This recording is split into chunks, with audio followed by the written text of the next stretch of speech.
Expert opinion: Kazakhstan slips away from Kremlin's orbit. Astana, Russia is losing more than just influence. It is losing Kazakhstan, once a close friend, where issues could be solved with a single phone call. But today, that call echoes into emptiness. On the other end are young officials, graduates of Western and Turkish universities, with a different mindset, a new political instinct, and above all, an unfamiliar concept of independence.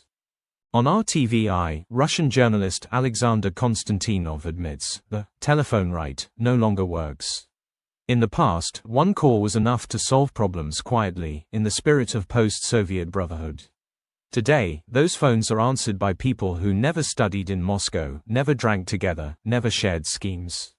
They live by international law, balance of interests, and, shockingly for Moscow, by their own society's demands. The turning point came after the January 2022 protests, known in Kazakhstan simply as Kantar. Moscow claims the CSTO helped suppress a rebellion. But the true result was the removal of Nazarbayev's old elites and the rise of a younger generation.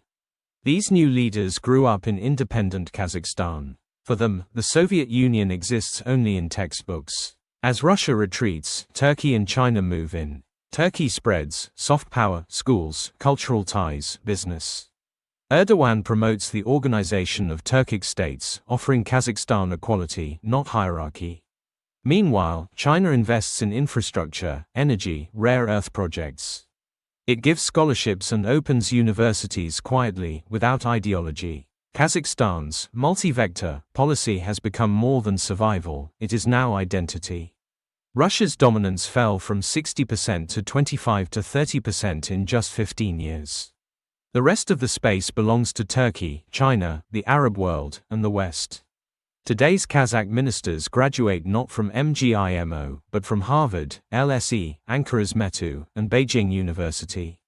Russia relied too long on personal ties, not institutions. Unlike the West, it never built networks of NGOs, think tanks, or cultural missions. When the personal contacts faded, nothing was left. Today, Russian cultural projects in Kazakhstan are seen as imperial threats. Even friendly officials say, do not interfere. The new Kazakh elite are moderate patriots, pragmatic, independent, and regional in vision. They want Kazakhstan not in Moscow's orbit, nor Beijing's, nor Brussels. Instead, Astana positions itself as Central Asia's leader and a rational middle power. In 2028, Tokayev's presidential term ends. He cannot run again. Whoever comes next will likely be even further removed from Soviet nostalgia. Moscow can accuse Kazakhstan of betrayal, but the reality is clear: Russia has no resources, no models, and no attractiveness left to compete. Kazakhstan is leaving, not toward Russia's enemies, but toward its own future.